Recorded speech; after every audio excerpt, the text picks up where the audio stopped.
What's going on? How y'all doing? Welcome to the day. This video gonna be about how Draymond Green of the Golden State Warriors was calling um, NBA players soft. And my thoughts on that is right message, wrong person. It is soft for now, more fraternizing, more swapping jerseys, more so in pre-pandemic, but more buddy, more teaming up, you know. But it actually started, if people want to know, it actually started when the rules changed.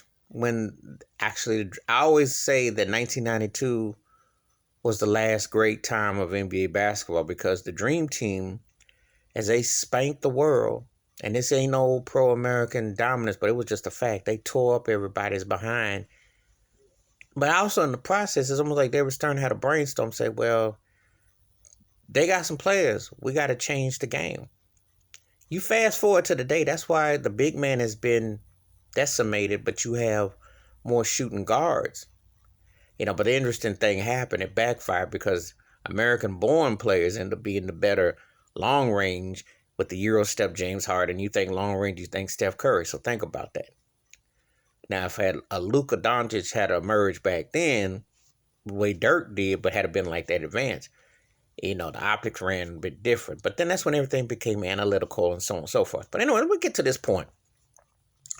The reason why he's the wrong message is the same guy that, all intents and purposes, back in 2016 got set up by LeBron James with that ticky-tack suspension, which should not have ever happened in the finals. Cleveland comes back, wins the finals. Draymond, in the process, he teams up with LeBron business-wise, and then also calls on Kevin Durant to come join the Golden State join the Dubs. So you can't call nobody soft when you loaned your hand to supposedly enemies. You team up one for business, and then you want to bring the other one in on you as a team. That's not how they did back in the day. I don't recall Larry Bird losing the Magic and Kareem and saying, "Hey, let me get up with you." After they or like when Kevin McHale clotheslined Kurt Rambis. Well, Larry Bird said y'all was soft. That means put some wood to someone's behind. That's what they did, or the Bad Boy Pistons, or even those early Knicks. That's what they did. It wasn't all this kumbaya, campfire, and be buddy. So when I watch today's game, it's all the same. I mean, all teams run the same sets. Everybody's going to fade out, split, or wide. If they're not going for alley-oop dunk, they're going for three. And everybody's got range. You got to have range. Big men today can do a double-double, and it almost don't even count. I remember watching a playoff game with Milwaukee in the bubble, and Brook Lopez had a 25 and 10, and it didn't even count. You could not imagine a guy that's 7 foot plus being in the paint and averaging a 25 and 10, and it's almost irrelevant. Imagine if Dwight Howard had done that during his peak in his prime, where he would rank with the greats at center. So it shows you how it's changed. But it's more of an emphasis on style, and guys come in today branding their names and their endorsements, etc. And that's what the NBA has wanted. The NBA, which I always say is a plantation, has ran the game to be soft. Not so much as the players, but the players do have a hand in it. But the game has allowed things to be softer because they want to sell more to the white consumer. Let's call it what it is. It's done more in a branding situation.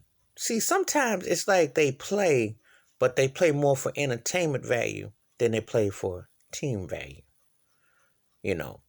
That's the sad reality of the matter. And you're looking at the situation unfold. That's why you don't have, when you think about it, how many true teams you got? Now, everyone's looking at Brooklyn, they stockpile. Well, Brooklyn is getting away with what they do because this is what the NBA wants. They made it into one all-star fashionable team. So let's call it like what it is. The softness came when you can emerge. Now, owners do it, but they did it in a subtle way over time.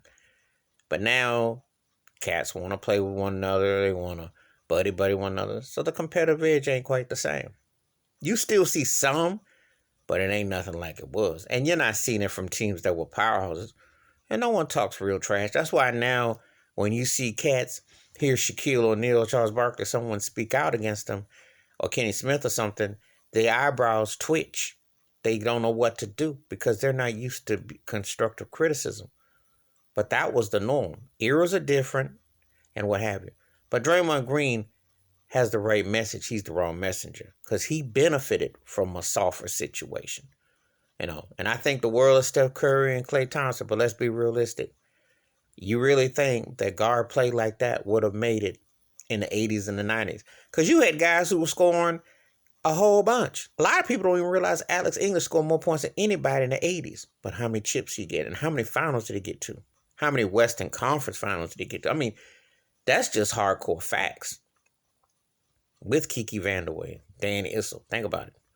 So, Anyway, that's my thoughts and takes about Draymond Green calling today's players soft, but I think he need to look in the mirror. But give me your thoughts and your takes. Please hit the like, the subscribe, or welcome thoughts and comments, and I do respond. Thank you.